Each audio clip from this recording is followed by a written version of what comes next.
क्रांती news, आवाज सर्वसामान्यांचा।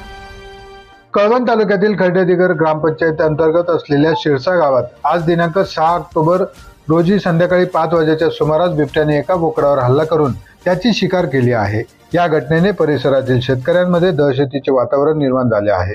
त्याबाबत सविस्तर असे की शिरसा गावातील रहिवासी लक्ष्मण काळू भोये यांच्या शेतात शेळ्या चरत असताना अचानक जंगलातून बिबट्याने येत बोकडावर हल्ला केला। लक्ष्मण काळू भोये यांनी आपल्या डोळ्यात देखत हा प्रकार पाहिला। बिबट्याच्या हल्ल्याने शेतकरी हैराण झाले, मात्र भोये यांनी आरडाओरडा करून बिबट्याला जंगलात पळवून लावले। दुर्दैवाने बोकडाचा जीव वाचवता आला नाही। घटनेची माहिती लक्ष्मण काळू भोये यांचा पुतण्या नामदेव रंगनाथ भोये यांनी त्वरित वन विभाग आणि पशुवैद्यकीय अधिकाऱ्यांना दिली। कनाशी वन विभागाचे वनपाल नामदेव खांडवे यांच्या मार्गदर्शनानुसार वनरक्षक चंद्रकला कुवर यांनी तात्काळ घटनास्थळी जाऊन पंचनामा केला आहे। शिरसा परिसरात बिबट्याचा वावर नेहमीच असतो। यापूर्वी बिबट्याने अनेक पाळीव प्राण्यांची शिकार केली असल्याचे स्थानिकांनी सांगितले आहे। या घटनेमुळे शेतकऱ्यांमध्ये असुरक्षिततेची भावना अधिकच वाढली आहे। नुकसान झालेल्या शेतकऱ्यांनी वन विभागाला तात्काळ पंचनामा करून आर्थिक मदत देण्याची मागणी केली आहे। तसेच बिबट्याचा बंदोबस्त करण्यासाठी वन विभागाने त्वरित पावले उचलावीत अशी मागणी त्यांनी केली आहे। शेतकरी आणि स्थानिक नागरिकांनी वन विभागाकडून सुरक्षा वाढवण्याची आणि बिबट्याचा वावर रोखण्याची ठाम मागणी केली आहे। महाराष्ट्र क्रांती न्यूज साठी प्रतिनिधी सुरेश जगताप, पुनत खोरे, कळवण। बरं दादा, तुझं नाव काय? लक्ष्मण काळू भोये। बरं, हे घटना केव्हा झाली?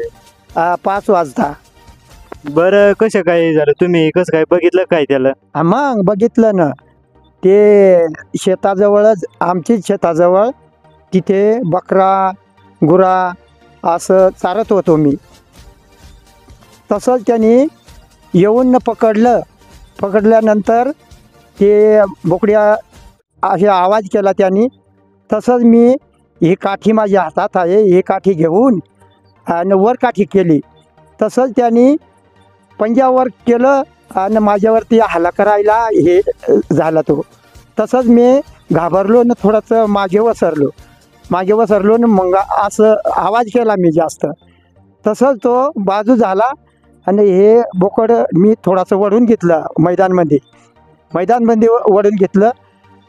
तसंच मागे बी काय केलं त्यांनी, तर मागे बी 2 बकऱ्या माझ्याच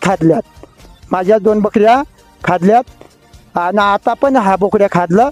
आणि गावातलं ज्या गुरं चारायला जातात तर तिकडे खूपच बकरा खाल्लात त्यांनी। आणि गावात पण येऊन तर असा आवाज करतो, हामकतो तो। आणि गावात घरामधून कोंबडा बोकड्या असं काढून घेतो।